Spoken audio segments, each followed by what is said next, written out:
Today's episode is a bit more serious. Would college football follow the soccer model, the Europeans Premier League? And would I follow the leadership style of Dan White? This is Locked On Big 12. You are Locked On Big 12, your daily podcast on the Big 12 Conference, part of the Locked On Podcast Network, your team every day. No, the answer is no, and it's obviously no. Here's the reason why. The Big 12, college football, will not follow a Premier League's relegation system, and I will not follow the leadership of Dan White, though people have been telling me that I will. Dan White, 1978, had recently resigned from his post working for the city of San Francisco.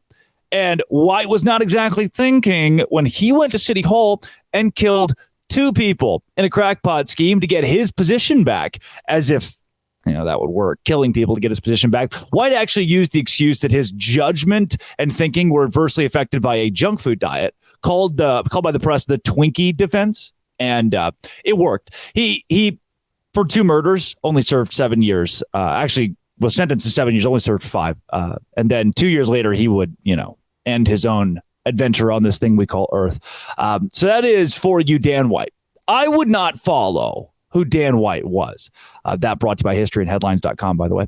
I would not follow who Dan White was. I wouldn't walk into the Capitol building and start opening fire on people to get my job back and then say that I've been eating a lot of junk food, so only get 7 years in prison and only serve 5. I wouldn't. He's a madman. So why would college football follow the Europeans, the Premier League?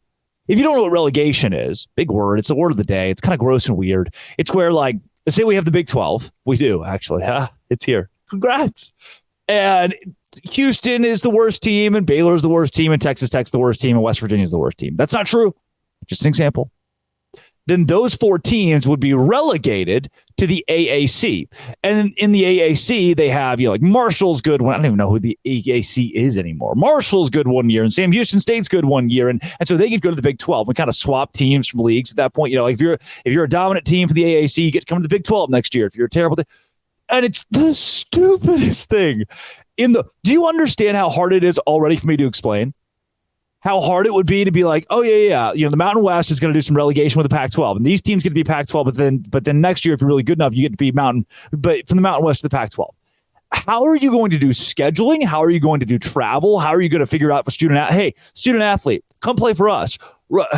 Right now, we're, in the Ivy League, but we're working our way up, with you, son, could one day help us not be in the league that we're in anymore. We're in the Northeastern Conference. Maybe one day we can be in the SEC. What are we doing? Scheduling would be a complete nightmare. The X's and O's of this, logistics of this, again, nightmare. You're following the lead of a madman. It works in European soccer because they've been doing it for a good jillion years, and this is just their thing, right? We don't have to teach the old dog new tricks. They done been doing this one. They just do the relegation thing from league to league, and it still doesn't make a lot of sense in my brain.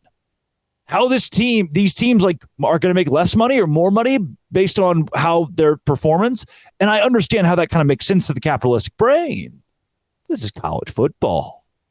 I don't want Vanderbilt having to go play in the Northeastern Conference. I don't want to have Alabama ruling the SEC and then moving to the ACC because they had a down year.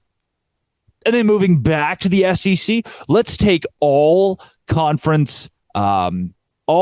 conference nostalgia that we have, all of the love we have for college football, and let's just punch it in the face. Let it disintegrate. Say goodbye. Let us pull a Dan White on college football, murder 2 of them, and be like, dude, I've been eating a lot of junk food lately. That's why I killed college football. And they're like, oh, dude, we get it. Everybody's been there. Take your 7 years, good behavior in 5. That's what we're looking at. We're following the leadership of madmen. If we decide, you know what, Europe's doing it, we can do it too. It's going to work for college football. No, it's a logistical nightmare. It sucks for the kids. Sucks for the kids to get stuck in the NEC or whatever the smallest conference is going to be. And then what's the playoff structure at the top? Do you get any of your tier 2 teams to get to go to the college football playoff? Do you understand how there are so many holes in this? Maybe it's fun in your brain. Maybe you're a Dan White. And you're like, oh, dude, this is awesome. You think that this could somehow logistically work, but it can't. I am telling you, it absolutely cannot. There's no way that the college football of the Big 12 can do relegation.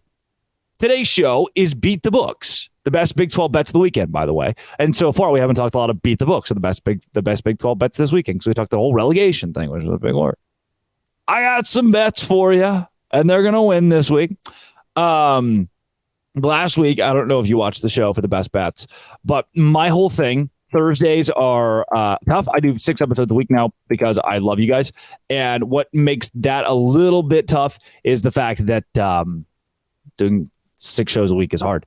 So Thursdays are a shortened show where I do Beat the Books, and you get to make your best. You get to get bets and win points, money. West Virginia, money line, plus 100. Yep, I got it at plus 100 last week. And guess what? It hit 1-0 there. Kansas State, minus 5. Didn't hit. Miami of Ohio, minus 13.5. Both those teams lost outright. Kansas at Nevada.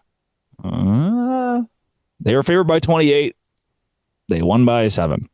And then Ohio and Iowa State had the under 42.5. That hit. And TCU at Houston minus 7.5. That hit. So 3-3. The good old gentleman's push last week. This week's best bets. Beat the book. Locked on Big 12. Number 1, Texas minus 14. I would buy this to 14. It's at 15 right now in most books. Buy it to 14. Baylor is what we call in the industry bad. Texas is what we call, God bless, good. UT is going to win this game by, I would say, 17 points probably. And that's like that's being real kind to Baylor. Baylor has already lost to Texas State by 11 points and lost to Utah in a close game. They played 3, I guess, close games. Their one win against Long Island wasn't close. Baylor had lost 6 games before that. Texas is a far superior team. I get it's a night game, 6:30 in Waco. That doesn't make Baylor good still. Maybe Baylor's good later down the road. They just got to prove it to me. Texas minus 14. TCU Horned Frogs playing a game against the ACC's SMU Mustangs at Amon G. Carter Stadium. Chandler Morris has still not been as good as I wanted to be. He was good against Prairie View A&M. Whoop, whoop. Sorry, that's SMU. He was good against Houston. Whoop, whoop. SMU was good against Prairie View A&M. And I guess, they were good against Louisiana Tech. That game was a snoozer at times. Oklahoma, they lost 28-11.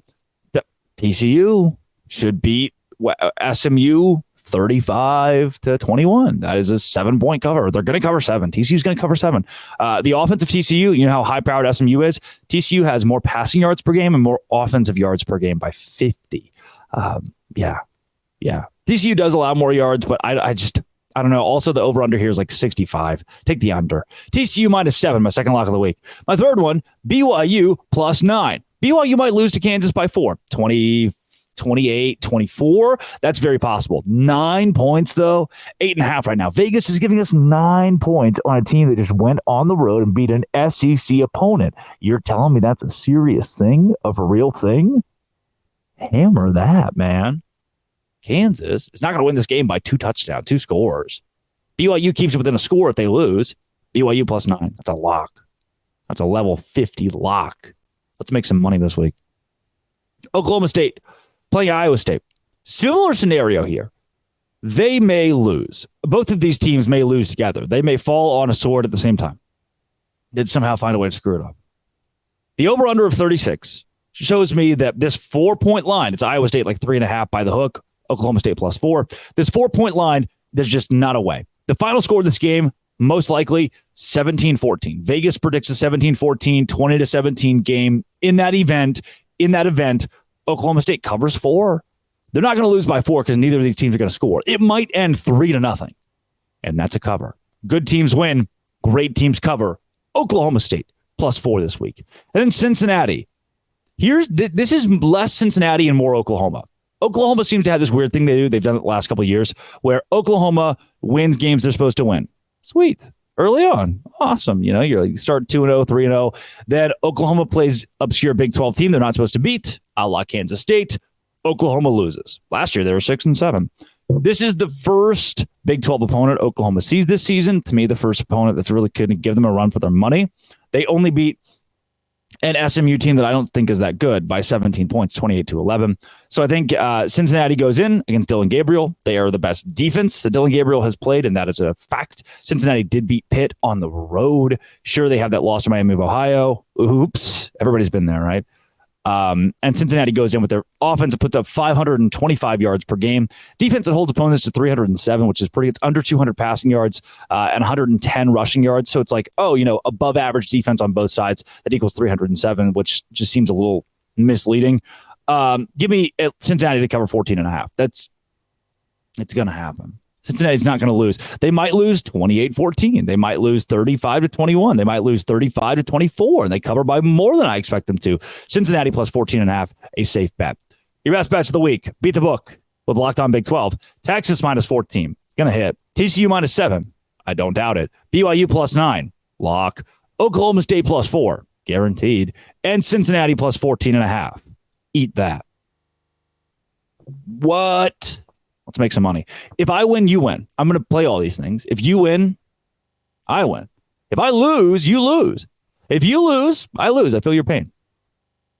All right, I love you guys. This has been, and it always will be. Thanks for coming around today for the shortened show thing and hearing about relegation and bets and stuff. Locked On. Thanks for making it your first listen every single day. Dose Grande.